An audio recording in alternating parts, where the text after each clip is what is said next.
बिस्मिल्लाहिर्रहमानिर्रहीम। नाज़रीन, बात यह है कि वज़ीर आला के पी के अली अमीन गंडापुर साहब के जो बयानात हैं वो वफाकी हुकूमत कह लें या नून लीगी वज़रा को कह लें या हमारी जो मरकज़ी हुकूमत है उसको कह लें, उनके लिए दर्द सर बन चुके हैं। वो कैसे, ये भी आपको बताऊंगा। ख्वाजा आसिफ जो कि वज़ीर दिफा हैं, उनका कहना है एक सूबे का वज़ीर आला जो है वो ऐसे बयानात दे रहा है कि उनकी बयानात की वजह से सियासी माहौल जो है वो गदला हो रहा है। फिर उन्होंने ये भी कहा कि जी कुछ लोग जो हैं वो माहौल ऐसा बना रहे हैं कि सियासत में एक दूसरे से जो हाथ मिलाना जो है वो भी बुरा हो जाए। अली अमीन गंडापुर साहब ने किसके साथ जो है वो मुज़ाकरात करने की सूबे की सतह पे बात कर दी है और किस मुल्क के साथ तिजारत करने की भी बात कर दी है। और कल जुमे को पाकिस्तान तहरीक इंसाफ कहाँ कहाँ एहतजाजी मुजाहरे करेगी, इन अहम इश्यूज पर आज हम अपने इस व्लॉग में तफसील के साथ बात करेंगे। लम्हा न्यूज़ के साथ मैं हूँ शहजाद मलिक। तो आगाज करते हैं। वज़ीर आला के पी के अली अमीन गंडापुर साहब ने आज फिर एक ऐलान किया है। उन्होंने कहा कि मैं बतौर सूबे के चीफ एग्जीक्यूटिव के अफ़गानिस्तान के साथ बातचीत भी करना चाहता हूँ और अफ़गानिस्तान के साथ तिजारत भी करना चाहता हूँ। ये नहीं, उन्होंने कहा कि जी मैं अपने सूबे का फ़ैसला खुद करूँगा।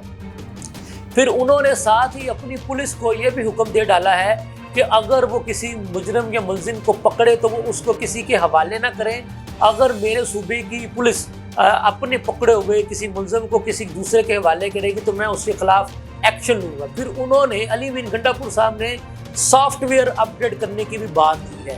तो इस पर आज फिर असम्बली में बात करते हुए ख्वाजा आसिफ साहब ने कहा कि जो एक सूबे के जो वज़ीर आला साहब हैं उनके बयानात जो हैं वो माहौल को गदला कर रहे हैं कि ऐसा नहीं हो सकता है कि कोई भी सूबा वफाकी हुकूमत की मर्ज़ी के बगैर और वफाकी हुकूमत से मशावरत किए बगैर किसी भी मुल्क के साथ यहाँ तिजारत करे या बातचीत करे, तो ऐसा नहीं हो सकता।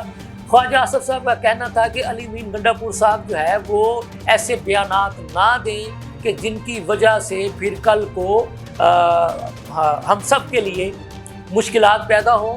उनका ये भी कहना था कि एक सूबे के वज़ीर आला को इस किस्म के बयानात देने से पहले सोच लेना चाहिए कि क्या कोई सूबा आज खुद किसी मुल्क के साथ तिजारत करने का फ़ैसला कर सकता है या मुज़ाकरात करने की बात कर सकता है। तो ये वो बातें हैं कि जो आजकल अली अमीन गंडापुर साहब कर रहे हैं। तो उनकी वजह से इस वक्त आप कह लें कि एक सियासत में एक हिजानी कैफियत पैदा हो चुकी है। तो आज स्पीकर कौमी असम्बली सरदार अयाज सादक साहब के हुक्म पर, यानी कि उन्होंने प्रोडक्शन आर्डर जारी किए थे कि पीटीआई के जितने भी MNAs गिरफ्तार है उनको असम्बली के इजलास में पेश किया जाए। तो अयाज सादक साहब के हुक्म पर उन गिरफ्तार MNAs को प्रोडक्शन आर्डर पर कौमी असम्बली के इजलास में लाया गया। तो जब वो गिरफ्तार अरकान कौमी असम्बली पहुँचे तो पाकिस्तान तहरीक इंसाफ की क़यादत जैसे कि बैरिस्टर गौहर साहब, उमर अयूब साहब, उन्होंने उन लोगों का पुरतपाक इस्तकबाल किया। इस मौका पर उन गिरफ्तार MNAs का कहना था कि जी हमें घसीट कर और हमारे साथ बदतमीज़ी करते हुए हमें गिरफ्तार किया गया था, जो कि कोई अच्छी बात नहीं है। अच्छा, हमने आपको बताया था कि वो जो अली अमीन गंडापुर साहब जो हैं वो उनके बयानात की वजह से एक हिजानी कैफियत पैदा हो चुकी है। पाकिस्तान तहरीक इंसाफ ने अपने गिरफ्तार MNAs को गिरफ्तार करने की वजह से जुमा को एक पुरअमन एहतजाज की कॉल दी है। कल आपको पता है कि जुमा है, तो कल पाकिस्तान तहरीक इंसाफ जो है वो एहतजाजी मुजाहरे करेगी। और तहरीक इंसाफ का ये कहना है कि हमारे MNAs का कोई कसूर नहीं था, लेकिन एक जलसे को बुनियाद बनाकर हमारे MNAs के ख़िलाफ़ FIR लॉन्च की गई और फिर उस FIR की बिना पर हमारे MNAs को गिरफ्तार किया गया, जो कि बनता ही नहीं था। ये कहना था बैरिस्टर गौहर साहब का। तो अब चूँकि कल जुमा है, कल और जुमा आपको पता है कि आज जुमेरात है, जुमान पहुँचा है, तो पाकिस्तान तहरीक इंसाफ ने मुल्क भर में इस इशू पर एहतजाज की कॉल दे रखी है। तो बात यह है कि इस वक्त सियासत में तलखियाँ जो है कम होने की बजाय बढ़ती चली जा रही है। अब ज़रूरत इस बात की है कि इन सियासी तलखियों को कम कौन करेगा। तो जैसा कि मैंने आपको कल भी बताया था कि स्पीकर अयाज सादक साहब ने जो मिसाक़ पार्लियामेंट की बात की है, अगर उस पर पेशरफ्त हो जाए तो मैं ये समझता हूँ कि सियासत में जो तलखी का जो माहौल पैदा हुआ है तो यकीनन उसमें कमी आएगी। लेकिन ये कमी फ़िलहाल तो किसी भी सतह पर आती हुई दिखाई नहीं दे रही है। لیکن دیکھتے ہیں کہ سیاست میں وہ آپ کہتے ہیں نا کہ کوئی بھی چیز کوئی بھی بات حرف آخر نہیں ہوا کرتی.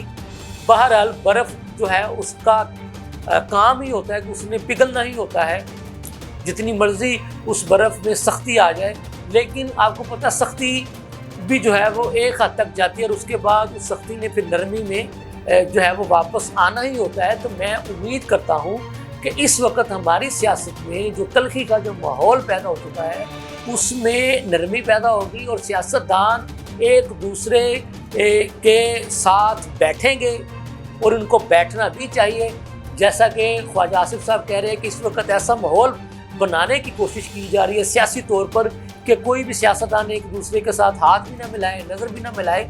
تو یہ کسی بھی طرح سے ملکی مفاد میں اچھی بات نہیں ہے.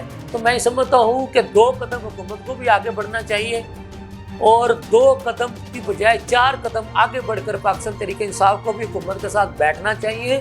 اور جہاں جہاں تحریک انصاف کی سمجھتی ہے کہ خرابی پیدا ہوئی ہے تو اس کو مل بیٹھ کر دور کیا جا سکتا ہے، دور کیا جانا چاہیے. اگر ایسا نہ ہوا تو پھر اس کے بڑے ہی سیاسی طور پر منفی اثرات مرتب ہو گئے، جو کہ اچھی بات نہیں ہے. تو یہ تھی اب تک کی تازہ ترین صورتحال. اس کے ساتھ مجھے اجازت دیجیے. اللہ حافظ.